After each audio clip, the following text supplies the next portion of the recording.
बड़ी ही सुंदर बात। जीवन में जब कोई कामना आए तो कहाँ जाए? तो संतों ने कहा कि कामना आए तो भी भगवान का दरवाजा खटकाओ। सभी कामनाओं से रहित जीव हो जाए तब क्या करे? बोले तब भी भगवान को पकड़े रखो।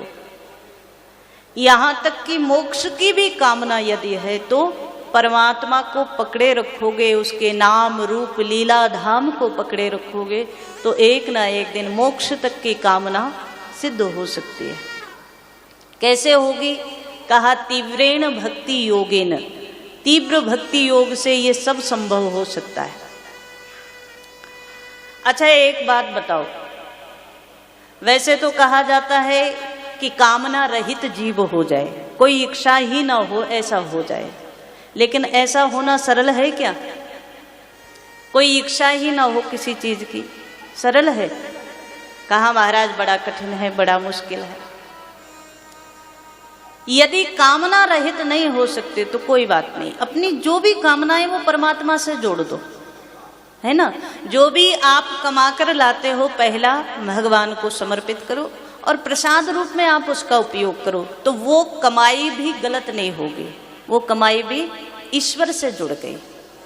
आप भोजन बनाते हो घर में, तो भोजन बनाने के बाद सबसे पहले भगवान को प्रसाद निकालो। आपके घर में जो भी जिनकी भी सेवा आप करते हैं, सेवा तो करते हो ना घर में, ठाकुर जी को रखते हो, तो सबसे पहला प्रसाद किसको निकालोगे? भगवान। और भगवान प्रसाद पालें, भोग पालें, उसके बाद में सब परिवार के लोग भगवान का प्रसाद मान करके खाएंगे तो जीवन में रोग नहीं होगा, दोष नहीं होगा, दुर्बुद्धि नहीं आएगी और जीवन शुभ की ओर चलेगा, मंगल की ओर चलेगा।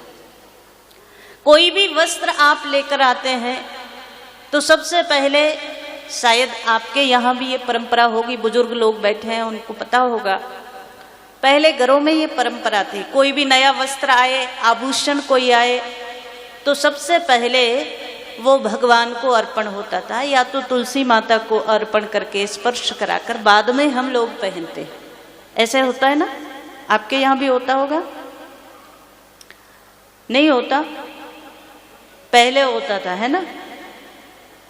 अच्छा नहीं होता तो भी कोई बात नहीं, आज से ये नियम लो, इसमें तुम्हारा तो कुछ गया नहीं, कोई कम तो हुआ नहीं। जब भी कोई नया वस्त्र आए, मानसकार ने जैसे लिखा ना, तुम ही निवेदित भोजन करही, प्रभु प्रसाद पट भूषण धरही। जब भी भोजन बनाओ तो पहला प्रसाद भगवान को, मंदिर में जो भी आपके विराजमान हो उनको पहला भोग लगाओ, उसके बाद में सबको प्रसाद मिले। दूसरी बात, जो भी नया वस्त्र आए, और माताएं जितनी भी बैठी हैं, आप जो गले में पहनते हो, ये हाथ में जो पहन रखा है ना, और जो चूड़ियां पहन रखी हैं, ये जो नया नया बनवाओ वो पहले तुलसी माता को अर्पण करो, या तो आपके घर में जो ठाकुर जी है उनको अर्पण करो, और बाद में उसे प्रसाद रूप में जब पहनोगे ना तो प्रसन्नता भी आएगी और परमात्मा उस धन, उस संपत्ति की रक्षा भी करेंगे। क्योंकि गीता में भगवान एक बात कहते हैं कि जो मुझे अर्पण कर देता है और बाद में उपयोग करता है उसका, तो वो मेरा प्रसाद बन जाता है। ऐसे जीव के लिए तो योग क्षेमम वहाम्यहम, मैं उसका योग और क्षेम दोनों वहन करता हूँ। उसके लिए संपत्ति का, व्यापार का, या तो धन कमाने का, उसको परिवार को बढ़ाने का जरिया भी मैं पैदा करता हूँ और उसकी रक्षा भी मैं करता हूँ, भगवान कहते हैं। तो महाराज ये कोई बड़ा काम तो है नहीं, कोई बड़ा भारी काम है क्या? नहीं है ना। तो आज से एक नियम ले लो कि हम जीवन में जो भी नया आए उसे पहले भगवान को अर्पण करें और बाद में हम उसे अपने जीवन में धारण करें। तो प्रसाद बुद्धि से यदि संसार की किसी भी चीज को आप अपने जीवन में धारण करेंगे तो वो आपको बड़ा आनंद देगी और आपको जीवन में कभी गलत नहीं करने देगी। जैसे हमारे यहाँ कहते हैं ना, जैसा खाओ अन्न वैसा बने मन। तो जब आप अन्न जैसा खाओगे वैसा ही मन बनेगा, वैसे ही बुद्धि होगी। अन्न कैसा खाएं? बोले अन्न सात्विक खाओ। अब हमने अभी अभी एक शब्द कहा था कि कोई भी चीज हो उसे भगवान को अर्पण कर दो। अब इसमें कोई भी में कोई और दूसरी चीज मत ले आना, है ना, समझ गए ना आप लोग? कोई भी में। वैसे यहाँ की एक चीज आपको बताएं, इस गांव का जो हमें पता चला है कि इस पूरे गांव में कोई भी मदिरा इत्यादि का सेवन नहीं होता पूरे गांव में, है ना। तो आप सब लोग इसके लिए ताली बजाओ कि आज आप एक अच्छे संस्कार अपने परिवार को देकर जा रहे हो। जो मदिरापान इत्यादि, जो शराब इत्यादि है, वो आपके पूरे गांव में वर्जित है। ये भगवान की बड़ी कृपा आपके गांव के ऊपर है, और ये परंपरा आगे की पीढ़ियों में भी बनी रहे। ये जरूर याद रखना कि आगे आने वाले बच्चों को भी ये संस्कार देकर जाना। अच्छे संस्कार हमेशा अपने बच्चों में बीज की तरह बो। जब बीज बड़ा होता है तभी तो उसमें फल लगता है। आज अगर आप कोई पेड़ का बीज डालते हो भूमि में, तो आप जरूरी नहीं है उसका फल आप खा पाओ, जीवन रहे ना रहे क्या पता। लेकिन हर व्यक्ति ये सोचे कि मैं जब इस पेड़ का फल ही नहीं खा पाऊंगा तो मैं क्यों बीज डालूं, क्यों इसको बड़ा करूं। अगर ऐसे हर व्यक्ति सोचे तो इस पृथ्वी पर वृक्ष ही समाप्त हो जाए। लेकिन जो ये सोच करके बीज डालता है धरती में कि मैं भले ही इसका फल ना खा पाऊं, पर आगे आने वाली मेरी पीढ़ी या तो उनकी पीढ़ी कोई ना कोई तो जरूर खाएगा, कोई तो इसकी छाया में खड़ा होगा, ये सोचकर वृक्ष लगाओगे ना तो सारी धरा, सारी धरती हरी भरी हो जाएगी। संस्कार अच्छा हो, उसका अच्छे संस्कार का बीज जरूर डालो, वो कभी ना कभी तो फल देगा। आप भले ही उस फल को ना खा पाओ, अगर कोई ऐसा दुर्भाग्य रहा, लेकिन कोई तो खाएगा, किसी के लिए तो अच्छा होगा। तो महाराज, अच्छा संस्कार सबके जीवन में होना चाहिए। और हम चिंतन कर रहे थे कि कोई भी नई चीज हो, कोई भी ऐसी चीज हो तो भगवान को प्रसाद लगाकर जरूर पाओ। अब कहीं ऐसे ही कथा में कहा गया यही वाक्य, तो किसी सज्जन ने हमें आके बताया कि हमारा कोई मित्र है, उसने आपकी बात मान ली। हमने कहा क्या? तो बोले आपने कहा था जो भी खाओ पियो वो भगवान को प्रसाद लगाकर, तो वो गलत चीज पीता है और वो उसमें भी तुलसी दल डाल लेता है, शराब इत्यादि। तो हमने कहा ये क्या हुआ? बोले वो कहता है भगवान को भोग लगा कर पियो। मतलब अर्थ का भी लोग अनर्थ कर दे, ऐसा अनर्थ मत कर देना।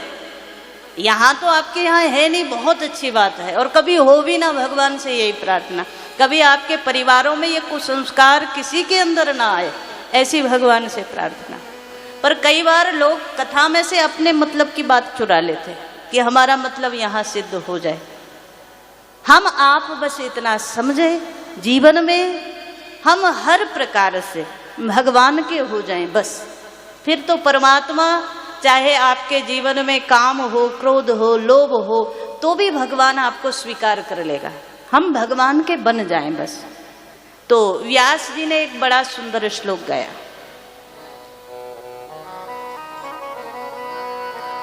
अकामः सर्वकामो वा मोक्ष काम उदारधि।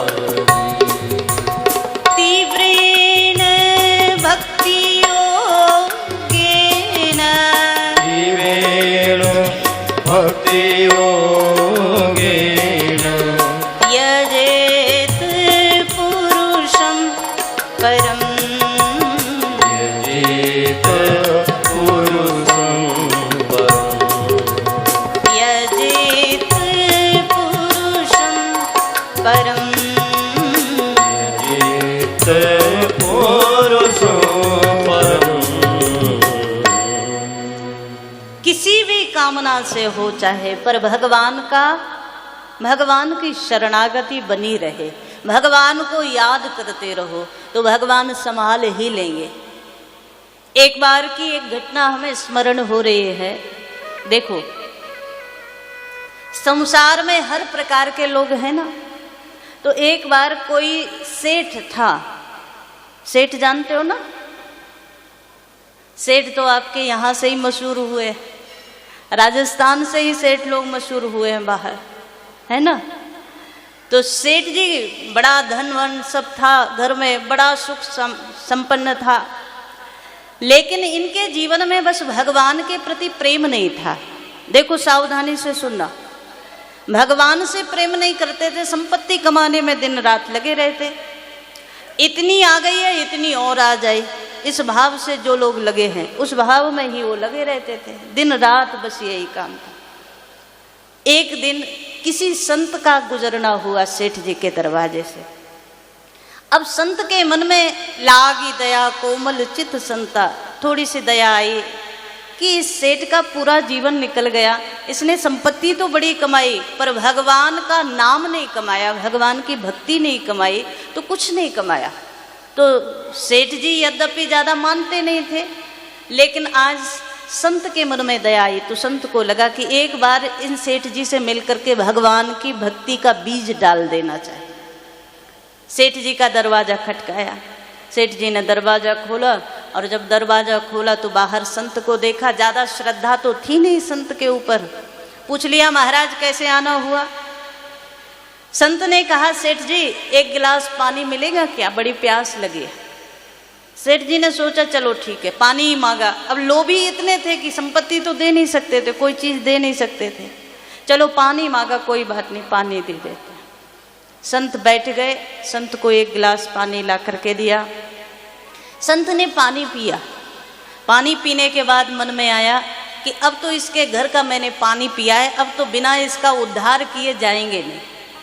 कोई ना कोई ऐसी युक्ति मिले, अगर हम सीधा सीधा कहेंगे भगवान का भजन करो तो ये करने वाला नहीं, अगर हम सीधा सीधा कहेंगे मंदिर जाओ तो ये जाने वाला नहीं, क्या करें? तो संत ने एक बढ़िया योजना, एक युक्ति बताई।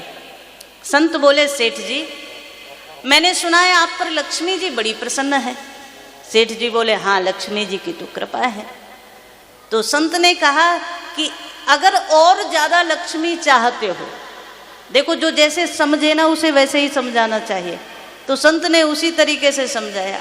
और ज़्यादा लक्ष्मी चाहते हो क्या? तो सेठ जी बोले, अरे ये कोई पूछने की बात है, लक्ष्मी तो जितनी आती रहे उतनी कम है। हम लोग प्रार्थना करते ना, सुख संपत्ति घर आवे, कष्ट मिटे तन का। सुख आता रहे, संपत्ति आती रहे, कष्ट मिट जाए जीवन का, यही तो भगवान से मांगते। और कभी भगवान ही पूछ लें कि भैया कितनी संपत्ति आए, तो लोग क्या कहेंगे, महाराज इसमें कितनी मत जोड़ो, जितनी आती रहे उतनी कम है, बस आती रहे, है ना। ये स्वभाव है व्यक्ति का महाराज। तो सेठ जी को कहा, और ज़्यादा लक्ष्मी चाहते हो, लक्ष्मी जी की कृपा चाहते हो? तो सेठ जी बोले, महाराज लक्ष्मी तो जितनी मिल जाए उतनी कम है, आप कोई कृपा करें, कोई मंत्र बता दें, मैं वो सब करूँगा जिससे लक्ष्मी जी और प्रसन्न हो जाएं, और संपत्ति मिले और धन मिले। संत ने कहा कि देखो अगर लक्ष्मी जी को प्रसन्न करना चाहते हो तो लक्ष्मी जी के पति हैं भगवान नारायण, विष्णु भगवान। अब देखो पति ज़्यादा प्रसन्न होंगे तो पत्नी तो और ज़्यादा प्रसन्न होगी। उल्टे तरीके से समझा रहे। लक्ष्मी माता की प्रसन्नता और चाहते हो ना, तो एक काम करो, भगवान नारायण लक्ष्मी जी के जो पति देव हैं उनका पूजा करना शुरू कर दो। जितनी ज़्यादा आप उनकी पूजा करोगे उतनी ज़्यादा लक्ष्मी प्रसन्न होगी। संत की ये बात सेठ जी को बड़ी अच्छी लग गई, और भाव केवल इतना है कि बस लक्ष्मी जी प्रसन्न हो जाएं और ज़्यादा धन संपत्ति आ जाए। इस भाव से उसी दिन बाजार में गए सेठ जी, एक बढ़िया सी भगवान नारायण की, विष्णु भगवान की एक मूर्ति लेकर के आए, अर्चा विग्रह ला करके अपने मंदिर में रखा। अब तो महाराज रोज बड़े सुंदर भाव से पूजा करते। लेकिन एक दिन की बात, जब 5-10 दिन पूजा करते करते हो गए, सेठ जी ने आज मुनीम से हिसाब लिया, भैया कुछ बढ़ोतरी हुई क्या? अब उसका ध्यान तो वही है ना, कुछ खजाने में बढ़ोतरी हुई क्या? 8 दिन हो गए नारायण की पूजा करते करते, कोई फल मिला क्या? तो महाराज मुनीम ने कहा कि अभी तो कोई बढ़ती नहीं हुई, 2-4 रुपए कम ही हो गए। सेठ जी को लगा कि संत महाराज तो मुझे पागल बना करके चले गए। कोई और मित्र बैठा था, उस मित्र ने पूछ लिया, सेठ जी क्या बात है, बड़ी चिंतित लग रहे हो? सेठ जी ने कहा क्या बताऊं, एक बाबा आए थे और मुझे कहा नारायण भगवान की पूजा करो। 8 दिन में मैंने नारायण की पूजा की और ना जाने कितनी सामग्री, कितना खर्चा तो पूजा में आ गया और 1 रुपए का भी बढ़ोतरी नहीं हुई, कोई भी संपत्ति बढ़ी नहीं। तो सेठ जी के मित्र ने कहा, अरे कोई आपको गलत बता गया, आप तो दुर्गा माता की पूजा करो, दुर्गा माता की पूजा से आपकी लक्ष्मी बढ़ेगी। सेठ जी को लगा हमारा उद्देश्य तो लक्ष्मी बढ़ाना है, बस जो जिसकी कहे हम उसकी पूजा करने को तैयार। सो जैसे ही घर आए, आज नारायण भगवान, विष्णु भगवान की जो मूर्ति थी ना, उसको उठाया और ऊपर, जैसे घरों में ऊपर वो लगा रहता है ना, एक स्थान बनाते हैं अलमारी जैसा, वहाँ ऊपर भगवान विष्णु को बिठा दिया और जहाँ भगवान नारायण की पूजा करते थे वहाँ दुर्गा माता को बिठा दिया। अब सोच रहे हैं कि बस नारायण भगवान ने तो हमारा धन खजाना कुछ बढ़ाया नहीं, अब आपका ही आसरा है, दुर्गा माता की बड़े भाव से सेवा कर रहे, पूजा कर रहे हैं सेठ जी, आपका ही आसरा है कि लक्ष्मी बढ़ा देना, बस थोड़ा धन संपत्ति बढ़ा देना। 2-4 दिन हुए पूजा करते करते। अब देखो एक दिन की घटना, एक दिन सेठ जी ने बढ़िया पूजा की दुर्गा माता की। पूजा करने के बाद में अगरबत्ती, धूप बत्ती होती ना, तो अगरबत्ती दुर्गा माता को लगाई और जब दुर्गा माता को अगरबत्ती लगाई तो सेठ जी ने इस दिन ध्यान से देखा कि उसका जो धुआं था वो धुआं ऊपर जा रहा है और भगवान विष्णु जहाँ बैठे हैं ना, उनके मुख तक ही जा रहा है। अब सेठ जी 2-4 मिनट देखते रहे, देखते देखते मन में भाव आया कि देखो हमने इतनी पूजा की, उसके बाद भी परिणाम कुछ नहीं दिया इन्होंने। अब हम इनकी पूजा भी नहीं कर रहे हैं, अब हम दुर्गा माता की पूजा कर रहे हैं तो भी उनको अगरबत्ती जो लगाई है उसका धुआं सारा यही ले रहे हैं। सो सेठ जी को बड़ा गुस्सा आया, रुई उठाई, रुई कपास, और जो भगवान नारायण की मूर्ति थी ना उसमें नाक में रुई लगा दी और अपने मन में सोच रहे हैं कि अब जब नाक ही बंद होगी तो अगरबत्ती का धुआं का सुगंध कहाँ से लेंगे, पूजा तो हम कर रहे हैं दुर्गा माता की, सुगंध ये फ्री में ले रहे हैं। जैसे ही भगवान के नाक में रुई लगाई तो ऐसी घटना हुई, भगवान नारायण साक्षात प्रकट हो गए। बोल भक्त वत्सल भगवान की। और भगवान जब प्रकट हो गए, सेठ जी वरदान मांगो क्या चाहिए। सेठ जी ने आंख खोल करके देखा, सो भगवान 4 भुजाएं धारण करके शंख चक्र गदा पद्म धारण करके खड़े। सेठ जी ने आश्चर्य से देखा, जब आपकी पूजा की तब तो आप आए नहीं और अब मैंने आपकी पूजा ही बंद कर दी तो आप प्रकट हो गए। महाराज मुझे ऐसा लगता है कि नाक में रुई लगाने से ही भगवान प्रकट होते, आज मैंने ऐसा काम किया तो आप प्रकट हो गए। भगवान बड़ी जोर से हंसे, भैया भक्त तो बड़े मिले पर तेरे जैसा कोई नहीं मिला।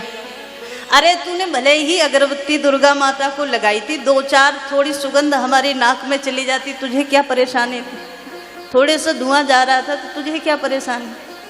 इसने कहा महाराज ऐसे कैसे, जिसकी पूजा की है उसी को मिलना चाहिए। भगवान बोले भक्त बड़े हुए पर आज एक भक्त ने हमारी सांस रोक दी तो हमें तो आना ही पड़ा ना, जब नाक में ही रुई लगा दी, सांस लेना ही दूभर कर दिया तो भगवान बोले इसलिए आना पड़ा, तू वरदान मांग ले। इसने कहा महाराज मेरे जीवन में सदा लक्ष्मी की प्रधानता रही है, लेकिन अब मेरा भाव ऐसा बन रहा है कि लक्ष्मी के साथ साथ आपकी भी कृपा मुझे मिलती रहे। भगवान ने तथास्तु कहा और आज ये बड़ा प्रसन्न हो गया। देखो जीवन में कोई भी कर्म, इसका मतलब क्या हुआ, इसने भगवान की नाक में रुई लगाई तो मूर्ति मानकर नहीं लगाई, क्योंकि जब तक मूर्ति भाव था इसके अंदर कि मैं मूर्ति की पूजा कर रहा हूं तब तक भगवान नहीं आए। आज इसको मूर्ति में साक्षात भगवान का आभास हुआ कि साक्षात ये मूर्ति नहीं भगवान ही है और भगवान सीधा सीधा अगरबत्ती का धुआं ले रहे हैं। तो उस भाव से जब मूर्ति में भी सत्य की कल्पना, सत्य का आभास हो गया, तो भगवान साक्षात प्रकट हो गए। जीवन में जिस दिन तुम्हारी पूजा, तुम्हारी आराधना, तुम्हारा जप तप, उसी दिन सत्य हो जाएगा, उसी दिन सार्थक हो जाएगा। परमात्मा की पूर्ण कृपा उसी दिन हो जाएगी जिस दिन तुम जो कर रहे हो उसे कल्पना मानकर नहीं करना, उसको सत्य मानकर करना। मंदिर में होते हैं तो हम कहते हैं कि भगवान हमें देख रहे हैं, है ना। मंदिर से बाहर होते हैं तो सारे पाप कर्म कराते हैं, तब भगवान नहीं देखते क्या? झूठ बोलते हो तब भगवान नहीं देखते? चोरी करते हो, पाप करते हो, तो भगवान नहीं देखते?